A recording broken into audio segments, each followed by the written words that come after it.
Bonjour à tous, aujourd'hui on se retrouve pour une nouvelle vidéo sur la chaîne YouTube. On continue notre système de liste de Noël. On commence tout de suite sur l'ordinateur. Alors aujourd'hui, ce qu'on va voir, ça va être la suppression d'un cadeau. On a vu dans les précédentes vidéos comment ajouter un cadeau, comment afficher la liste des cadeaux.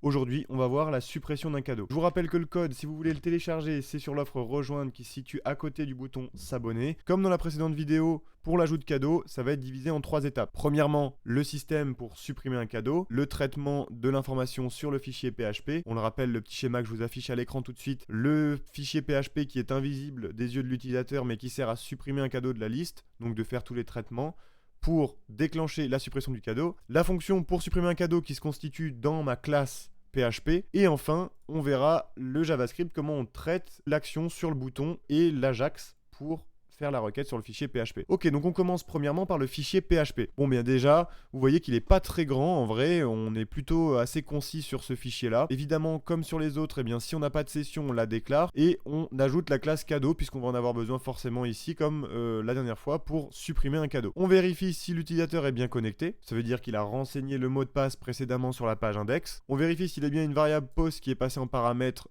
post de ID, s'il y a bien un identifiant. Si la variable passée n'est pas vide, et si le paramètre passé dans cette variable est bien un numéro, isNumérique ici. Si on remplit ces 3 cases, c'est que c'est bon. Sinon, ça fera tout simplement rien. On ferme la boucle ici et on redirige l'utilisateur vers la page précédente. Ça, c'est rediriger l'utilisateur vers la page précédente. Ou alors, s'il n'y a pas de page précédente, on le redirige vers index.php. Voilà pour les premières conditions. Et on aurait pu faire la fonction explode directement pour que ça définisse l'ID directement, mais là je la définis moi-même. Ensuite, on va dans la classe cadeau et on délète le cadeau par l'identifiant. On précise que l'ID, c'est la valeur qui concerne le cadeau que l'on veut supprimer, que l'on aura passé par le AJAX. Bien évidemment que le cadeau est un ID. Et on se rappelle, dans notre fonction qui affiche tous les cadeaux, on rentre l'ID du cadeau quelque part. Donc c'est de cette manière qu'il faudra procéder et on verra ça après. Et enfin, on include once getAllCadeau.php, ce qui nous permet en fait de refaire une requête sur notre fonction getAllCadeau ici qui va afficher tous les cadeaux de la base de données qu'on a vu dans le précédent épisode, qui lui affiche tous les cadeaux. Ce qui veut dire qu'en gros,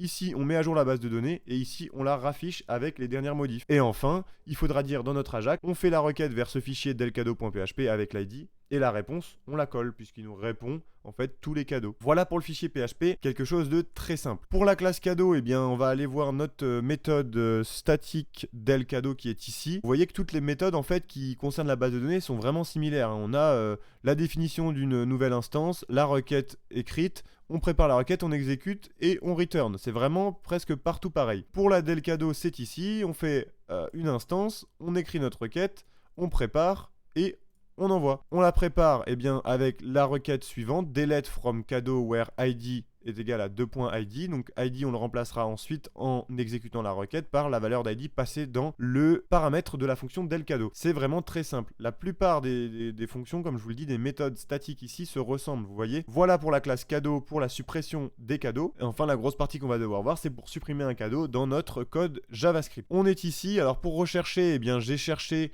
tout simplement l'endroit où j'avais noté delcadeau, où j'aurais pu noter delcadeau.php. Donc vous voyez qu'on arrive ici, j'ai 2 résultats, mais ça c'était un test. Voilà, donc c'est comme ça que j'arrive à me retrouver.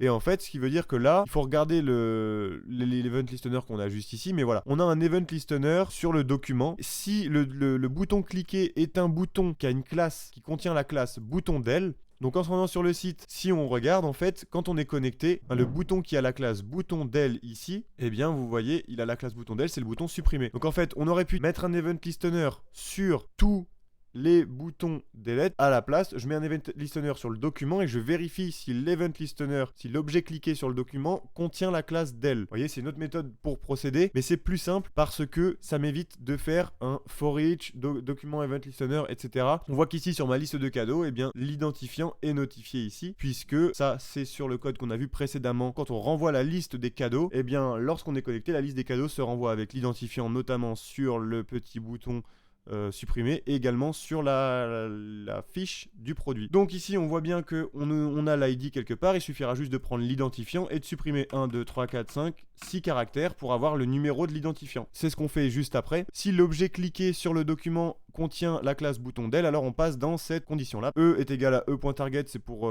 plus tard alléger le code. Là, on définit une variable qui s'appelle identifiant, où on récupère l'ID, c'est ce que je vous disais tout de suite. On récupère le bouton cliquer, on récupère son ID et on coupe de 6 caractères à partir du début, ce qui fait que là, on récupère le numéro de l'identifiant. C'est comme ça qu'on récupère le numéro pour pouvoir faire, on le rappelle tout de suite, la requête ici avec l'ID et de vérifier dans notre fichier delcadeau.php s'il y a bien un ID d'ordre numérique qui a été passé. On fait notre requête Ajax comme on a pu faire précédemment pour l'ajout de cadeau. On l'écrit, on dit qu'on va aller dans le document php/delcadeau.php, on utilisera la méthode post et on passe évidemment en données l'ID qu'on a récupéré. S'il y a un succès, on donne suite à ce succès en récupérant les données qui sont renvoyées. Donc les données qui sont renvoyées, on se rappelle que c'est la liste des cadeaux modifiés avec la suppression du cadeau en question. Ensuite, ce qu'on fait, c'est qu'on fait un fade out, donc on fait diminuer l'opacité de l'élément e.parentNode.parentNode. Donc ça, en fait, c'est simple. E, on se rappelle que c'est le bouton croix que j'ai cliqué.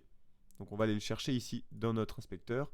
C'est le bouton croix. Donc là, on va prendre le parent de ce bouton croix. Le parent, c'est onglet édition. Et on va prendre encore une fois le parent juste ici. C'est donc le container tag. Donc on voit qu'en faisant e.parentNode.parentNode, on remonte de 2 parents.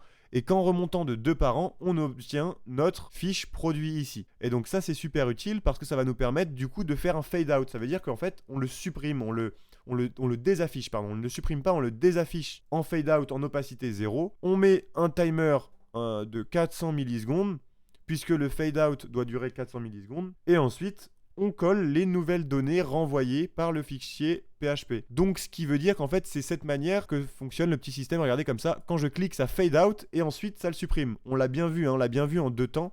Alors je vais ajouter un nouveau cadeau. On l'a bien vu que ça se passe en 2 temps. Hein. Regardez, bon là, on ajoute le cadeau. Ok, on l'a bien vu que ça se passe en 2 temps. Pourquoi? Regardez. On va regarder le code ici et on va regarder notre page. Je vais cliquer sur la croix. Vous allez voir qu'il va se fade out. Et après cette fade out avoir disparu de la page, ça va se mettre à jour juste ici, là, à droite. Ça va se mettre à jour, vous allez voir. Allez, c'est parti, regardez. Je clique, hop. Et là, ça supprime juste après la petite ligne, vous voyez? Voilà pour la suppression de cadeaux. Comparé à la dernière vidéo, on est sur une vidéo beaucoup plus légère. Je préfère parce que pour vous, c'est sûrement plus simple.